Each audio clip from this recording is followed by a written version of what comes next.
Have you Vietnamese in a past lifetime? I get a video of that. That's gorgeous.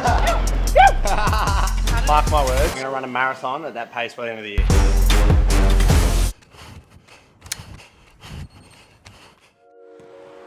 Welcome back, YouTube. We are back and we're ramping things up. It's exciting. I obviously had the debrief around not doing Boston, which is I'm very happy about, to be honest. I was feeling stressed and pressure around my foot being ready, and it just wasn't. So this is Operation Ramp Up. Right now, we are out the front of the running room in Clovelly. We're getting swooped by little birds, and Dougie's frothy. Dougie's like, let me at him.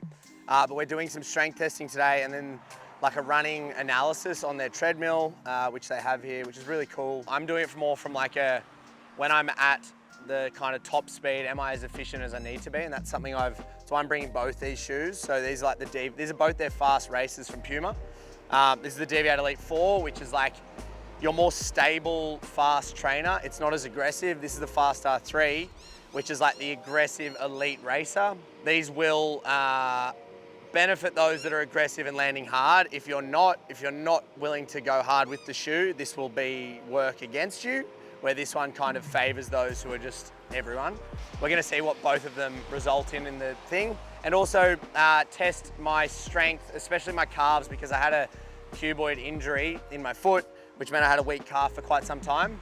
We got tested not too long ago, so now we're retesting to see where we're at. I'm good.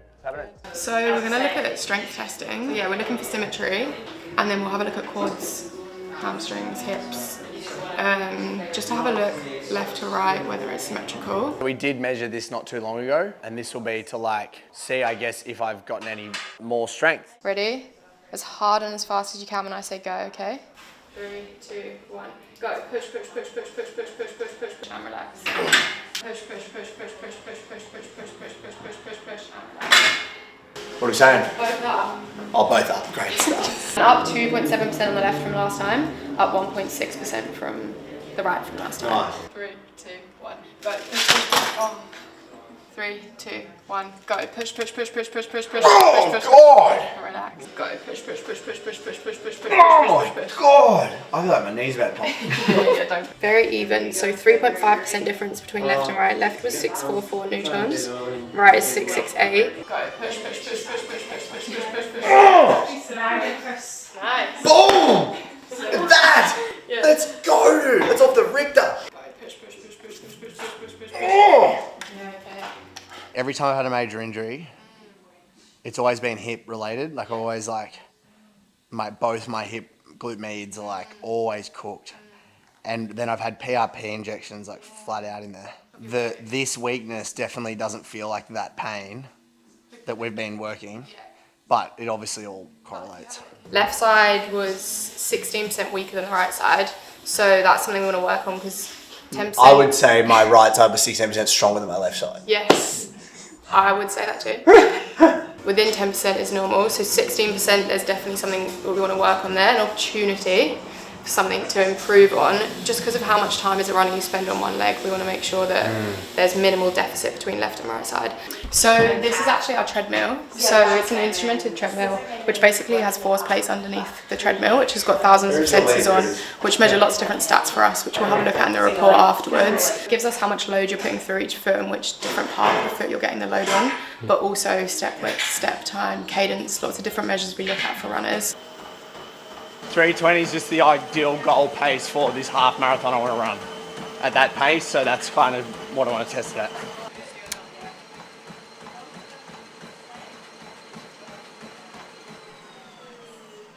It's 500 metres or 300 metres at running that pace, so it'll be good to get to a level where that's able to hold for sure. From the background in which I've come from, I've had to grit through Ks, which has led me to have like compensations. I haven't come from like a efficient running background. It's always been like grit. And now I'm, I guess, paying the price for that a little bit with hip discrepancies like that and all these sort of things. So that's where this is cool to test and see where we're at. I remember I overcompensated, so I'd land like flat here and toey here. But these will be different because they're very, like as you can see, there's not much heel. You've kind of got to land mid-foot, forefoot, otherwise you're sitting back on these and they're not helping you at all. So we're at 3:20 pace. We went from 4:30 to 3:20 because this is the goal race pace. And now he's got the faster race shoes on, so we'll see has that made any difference to the mode. Mark my words, I'm going to run a marathon at that pace by the end of the year. Deal. So at the start of a marathon, you're usually feeling like you want to rip the head off 20 people. Yeah. So you're like run, and you blow out 5 seconds quicker every K. So it's like good to get used to being fresh running at the pace you want, as well as it is being completely exhausted running at the pace you want, because both ends you're going to have that problem whether you're going too fast or too slow. You want to be able to have the leg turnover at that pace. I would argue these probably work way against you if you aren't willing to run the way these need to be run in. But they also benefit you so much, where these, I would say, benefit everyone. This is from the pressure plates underneath the treadmill. The red is higher pressure, the blue and green is low pressure. Obviously, we know you're going to be putting more load 3 or 4 foot. We're checking this just to be like, right, am I running efficiently? Because if my Ks go up, it's like, I can imagine with golf, when you if you twist off a tiny bit, the harder you hit, the more it sprays out. So it's like, the same with running, is like if you're even a tiny bit out, but you're running more and more and more, you're naturally going to make this thing so much worse. And that's a wrap. Yeah, it was good. I obviously know I'm not there yet, like being able to run 21K that or a marathon that yet, but like you have to make it a reality in your head before it becomes real. What I love most about this all is it actually just favours those who are willing to work. Maybe in the half marathon it doesn't, maybe guys who are quite fast can run a pretty quick fast half marathon's fine, but like if you want to become a good marathon runner, it will absolutely favour the person who's willing to put in the work for a very long amount of time, physically and like on the recovery side. And I'm excited for that to be what's happening. Yeah.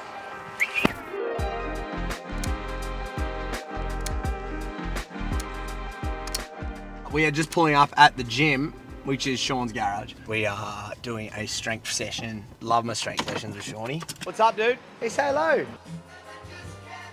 Oh, puppy. A few things I got to flag with you. Okay. Just did strength testing. How about? Calves, mad. Sick. Out of this world. Okay. Quads, not where they have been before. Okay. The other thing is my glute meads. Notoriously had shit ones.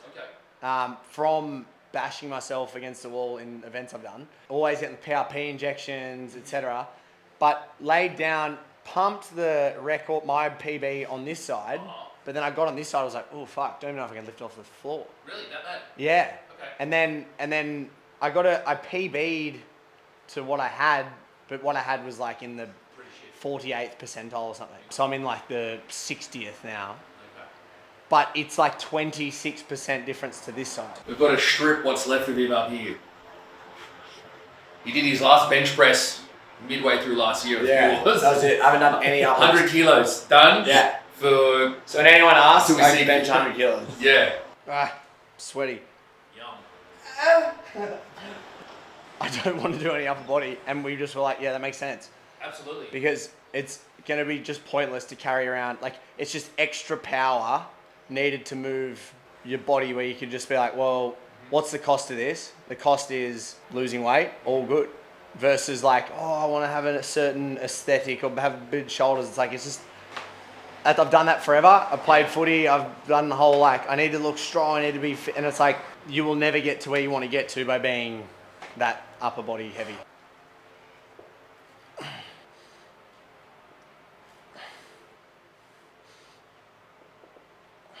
Toes out a bit more. Good. Elbows in. Cock out. Let's go. Oh, wow. I'll get a video of that. That's gorgeous. Oh, wow. Were you Vietnamese in a past lifetime? Control. Oh, gives me a stiffy. All right, this one we work the abdominals. Stay tight. That's how you coach. Is he sinking into this? Is he dropping his hips? I can. No. Oh. Squeeze your butt. Think prison defense. Oof. Oh, look at him go. How's Dad look? Good? I was saying to Claire how pretty excited about how fit I am with and like limited amount of running Ks. Like, yes, cycling absolutely works in that respect, but I might have looked like I was going very hard on the treadie, and I probably was, but in there I was doing like a sub 220 mara pace or a sub 70 half mara pace on the treadie. I have to make sure I'm just getting used to that being a reality. So like, I was so excited running on that treadie, being like, oh, mad. And I'm no pain, running fast. I'm like, oh, now I'm excited. I just haven't ever been in a situation in my life. Like I've gone from run across Oz to like being super injured. And then like, I'm going to do another event. Ran around a track, thrashed myself up, was batshit, had a pneumonia, ran London, broke my foot in April, and now I'm here. So I haven't really had like a stringing together of like even a year of running fast, intentionally. Hey. There we go. For those of you watching, we have been trying to work out what we call this gym. I'm going to give away something. Obviously there's shoes and pillar to give away, but I personally will get something for you if you name it and you pick the best one and we like it. It's going to be a community vote, us three. What might you call this gym, you ask? Something like the training cave, but just less lame. Yeah, something not as lame. Yeah. A bit more creative, something with a bit of punch. Just give us something. See you when I say it.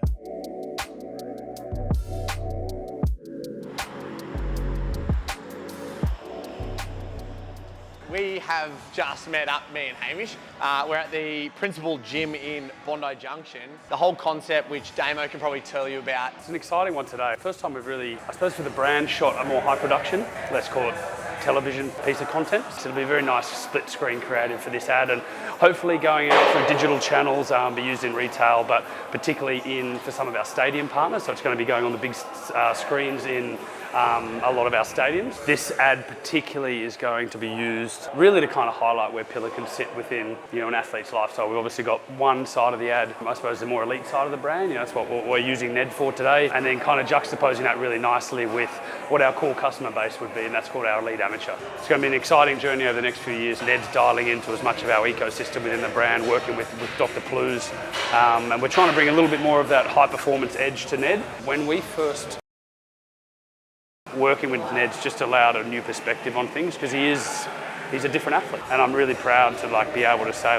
now he is an athlete to us, and for him I think he probably never has liked to call himself an athlete, and I think at the end of this journey everyone is going to be like Ned Brockman is the athlete, not the guy that likes doing incredibly uncomfortable things for great causes. Yeah, costume change. I've left my house and I've gone for my run, and here we are. I'm excited for my run, the Savo now. Fuck, I'm pumped. This shoot's been quite incredibly chill. The Pillar crew is such a fun crew. It's not like, I'm not gonna say names, but you go to one when you got 100 people there.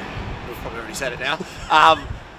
But yeah, there's this weird thing that happens when you kind of oh fuck, you got to put on a bit of a show a bit too. Yeah, I'm super excited.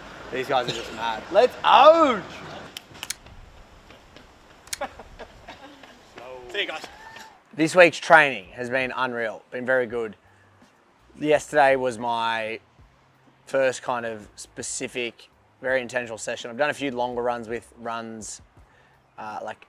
efforts in between, but this was a very intentional session towards Launceston in 9 weeks. Now my training and my program is kind of reshaped based upon a half marathon, not a full. Obviously it'll translate once I get past the half. But the first session I did, and I was doing a day in the life with Pillar for their YouTube yesterday, but I kind of wanted to talk through what I did. We'll be able to put up the numbers on the screen here, so it was a 22K run total with 3 by 3 kilometre efforts at 3:30, between 3:25 and 3:30 pace. I hit them all at exactly 3:25 or 3:26 pace. First effort was 10:15, 10 minutes 15, 10 minutes 15, and then 10 minutes 20 or something. So they're all very close with a 2-minute float between each. And then I did 3 by 1Ks at sub 3:20. First one was 3:15, second was 3:17, third was 3:13. So they're all very, very solid. And the numbers here, my heart rate kind of maxed out at 171 on one of the 1K efforts, which I did London Marathon, average was 178. So that's pretty if my max was that, I know it's only an interval session, it's the first session I've done, but the average, obviously taking into account the rest and stuff, was 148. So yeah, I was kind of sitting around that 165 number. And then we did lactate testing as well. So obviously lactate testing is just seeing how much lactate you can remove. So while you're running, how much your body can empty your lactic acid. At the last effort of the 1Ks, it was pretty high. I wasn't clearing it as much as I'd like, but I'm not too much of in the minutiae of all that. It was just cool to see how much lactic I did have. But yeah, a total session of that, and finishing that session, I felt very strong. And today I feel exhausted, but I feel very good exhausted. And I was saying off camera, is my most grateful thing I have about this whole situation is that my ability to run pain-free is what's the biggest kicker here. So now we're gonna go on a 1 hour jog just around the park, just to flush the legs. Done the shoot this morning, and yeah, get to bed early for a nice long ride in the morning.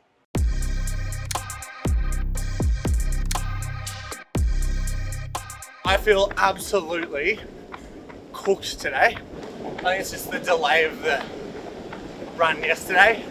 It's like the follow on, and I haven't done any sessions like that in ages, so I'm not used to it yet, but the only way you get used to it is by doing it. Every easy jog I always do half the run one way, half run the other, because you get so one-sided. Yeah, brother. You get so one-sided because there's a bit of a camber the whole way around. So if you run back, your legs will be the same. This is a head clearer usually, but downtime now is in my 9 hours of sleep I get. I do get to switch off a lot, but it does depend on the week, and I've got to block out the week, because some weeks I'll just be go, go, go. I tell you what, I feel very privileged that I get to live the life I do. Like, I've got to ask the other answer, fuck, you must be so busy. And it's like, if you go back over my last 4 years and look at my calendar, all the travel, all the things we have on, it's been like that for 4 years. So it's like, I'm not busy, this is my life. Acting like you're entitled or you deserve it is a very, very bad way or a very sure way to make sure you lose it. And people, I think once they've got the opportunity to do those things, it'll always keep happening. It's the same as you're only good as your last fight. You cannot live off the back of things you've done, ever.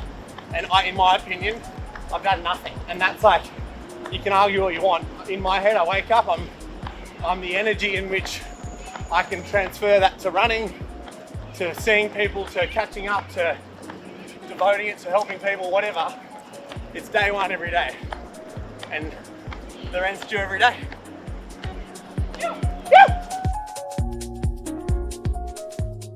Whether you feel like shit or not, or you feel great or you don't, doesn't matter. The finitude of life, I don't always talk about it. Like, I'm very aware that this all ends. So like thinking, I'll wait for it to get more chill, or wait for it to get more busy, or it's not gonna happen. All you have is now. All you have is now. You don't have anything but the present moment. Yes, you can plan for things, but I'm telling you now, shit changes all the time. And I'd happily die doing what I do.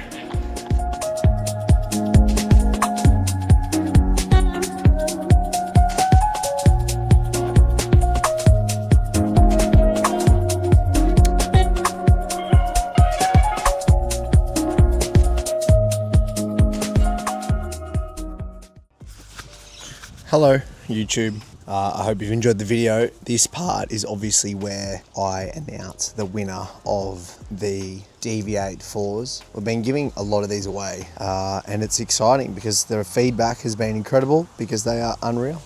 So without further ado, I'm going to get on the old YouTube and I'm gonna go to the comments and I'm gonna find who is the winner. Thank you all again for commenting. You really good humans. Yeah, here we go. I want to try my first pair of Pumas. Nettles is selling the dream. Pin. Nat Gravina. You get the win. Now, this week, we're back to normal programming with videos. Exciting stuff. As you've seen, because this is at the end of the video. Now, wrapping up as well, my Ks on running have slowed down a touch because I had a little bit of a flare up in my foot, but that's okay.